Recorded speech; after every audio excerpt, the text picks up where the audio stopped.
Hey everybody, this is Oliver Joyce from Whiskey Barrel Studios, and welcome to part 6 of the Spartacus Game Developer Updates.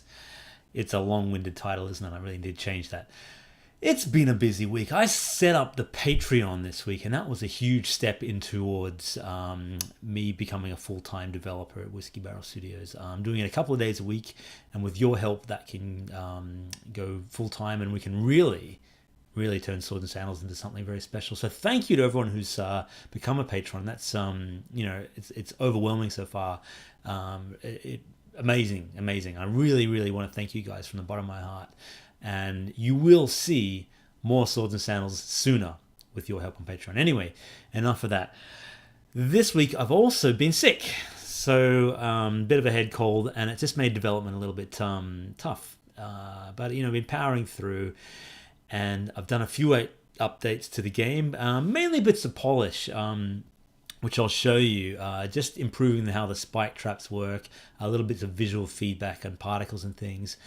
But the major update I've done to the game are pressure plates and doors. And let's go to Unity now and check out those in action.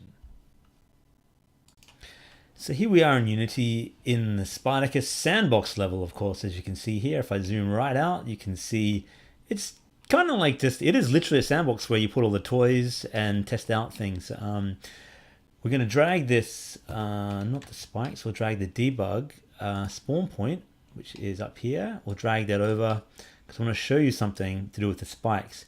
In the past, when you hit a spike trap like this one,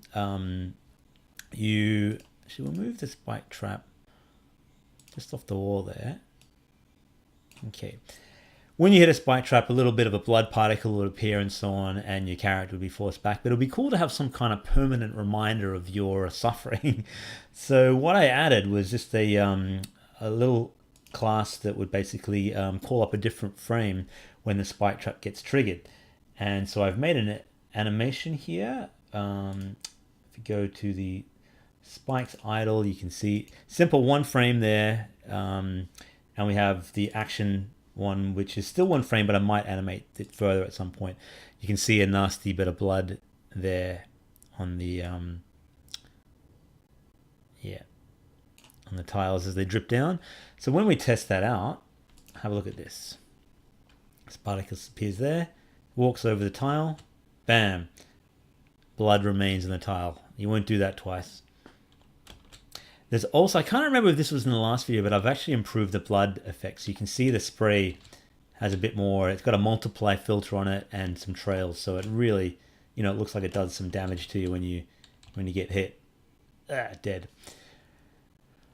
And I also improved the torch particle as well. So the torch was previously a 2-frame pixel animation, which will probably remain when I do the mobile port of the game, because I want to keep things running as smooth as I can for lower end phones. So they'll probably see just a nice little pixel art animation of the torch flickering. But for more powerful phones and for desktop computers and consoles and things, I think it's better to have a particle effect for something like fire. So let's check out what we've got here. We've got our particle system here, wall torch, torch fire. That's our particle system. And I actually followed a bunch of tutorials and then edited them to suit my purposes here. It's actually got 4 particle systems in one, making that. So you've got like an additive glow. You've got a noise filter for these cool little embers that go left and right.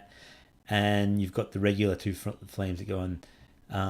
And this took a bit of mucking around to get it exactly how I wanted it, but it actually looks really cool. So if we see that in the game world, there it is there. And it's got some smoke going on. It's, nice and dynamic. The little embers go left and right quite randomly. And so far it hasn't impacted performance at all. And I'm really going to test that as things go along. It's a pretty powerful computer, so I don't see why it would. But, you got to be on top of these things from the beginning. So yeah, cool torch particles are in the game now. And I'm going to be using that same fire particle system for fire traps and things like that as well. You trigger a pressure plate and then big puff of flame and smoke appears. So if we move along here, there's another torch. Climb the ladder. Enemy is still here. I think he's got the same simple AI. He comes over there and he'll smash you if he hits you. Run past him. Past that. I've sped up the zip line, although I might have done that last week. I can't remember. So if we jump that, leap off there. I also improved the particle effect on the crumbling tiles. They appear there. Whoa, dead. What we'll do, and the good thing about having a debug spawn point is we can move this all the way over here, past the zip line, all the way to the start of that, and test things out. And that'll be perfect for me when I'm sort of testing out just how hard I can make the game without making it possible, you know, testing out the timing of jumps and, you know, traps and that kind of thing. That's the beauty of Unity, is, you know, this visual level based design like this just allows you to, you know, really see what you're doing in real time. Over to the moving platform. I also added here, you can see the circular saw now has a little line that it follows. I'm going to sort of improve that slightly, but it's a little wall recess that the spike trap is dug into, and I'm going to probably make it another pixel in height thicker just to make it feel like it's actually something that has been carved into the wall. But by having that there, you can actually see how far along the circular saw trap moves. And these circular saw traps can be vertical as well, which is kind of cool. So watch this as well. When you hit the circular saw now, you have a nice new effect. Bam, bam, bam, dead, dead, dead. So, all right, still a bit bugged out there, but let's bring this over here. I want to add one more bit of smoke and some sparks when you hit it as well. But what happens is if I hit it, okay, he's dead there and he's appeared down the bottom. Still bugging out, but you can see now the circular saw grinds to a halt, slows down, and then and it's also got some blood on it as well, which is kind of cool. It's like it's, you know, ground up the player and then down to nothing. And so once we add some sound effects to that, that will also be pretty cool. So the final big thing I want to show you today is it's just a short developer update because I've been, you know, a little bit unwell. I haven't had that much time to work on a game. Moving platform is a very Prince of Persia-like moment, and that is the pressure plates in the doors. So we now have a door here blocking us. So if I jump over that, we can't get past that door. But I want to be able to. So if I go over to here, opens the door. And that only lasts for 2 seconds before you got to do it again. So run in, run out, bam.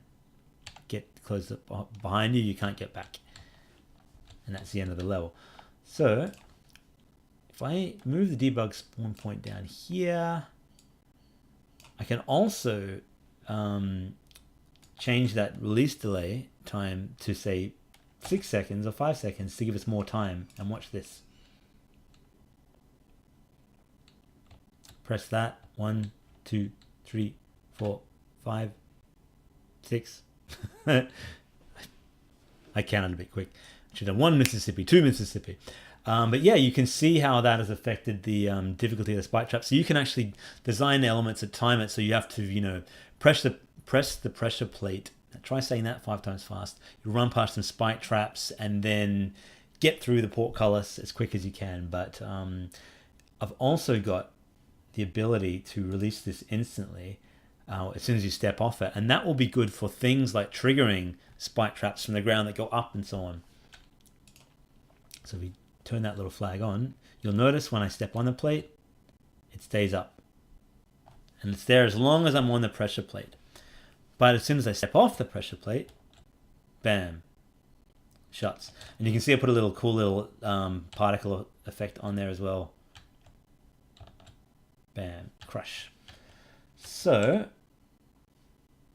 what I've also drawn up but I haven't put in the game yet is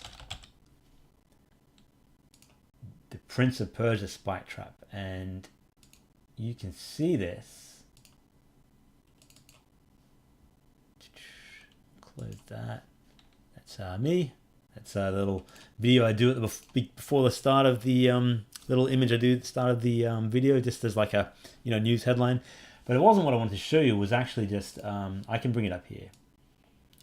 This is the Prince of Persia style spike trap, which will be, that's when it's idle.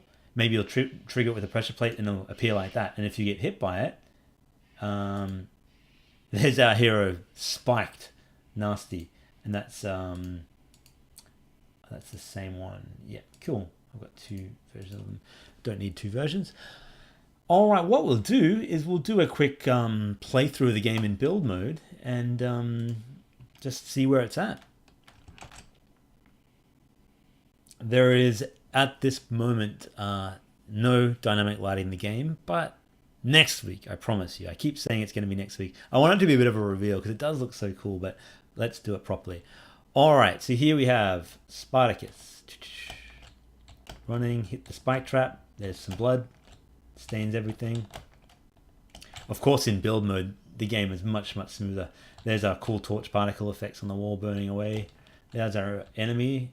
Bam, bam, bam. You can hit him into the spike trap like that. But he, for some reason, that kills us as well. But that's not supposed to kill us. So there's a bug, which I gotta work out.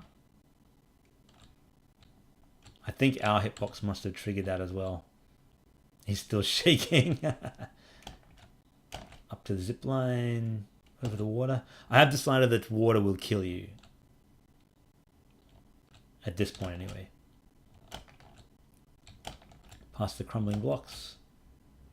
Along the moving platform. Past the circular saw. Another moving platform. Jump. Platform. Up. This has been triggered to instantly as you step off, so we can't complete the level. No. All right. Doesn't matter. That is it for today's video. So, well, excuse the choppiness. Let's go back to the gameplay. Weird. Sometimes when I'm doing my recording and I'm playing at the same time, it creates this weird choppiness, so I'll have to end the video in my little window mode. Try shutting that down. There we go, and we're back. You can only do so many things at once, even on a powerful machine. That's it for Spartacus Developer Update 6. The next up is I'm planning dart traps and flame traps, and the dynamic lighting will be going in. So we should see that this time next week. All right, everybody, thank you for joining me, and I'll see you again real soon. Bye for now.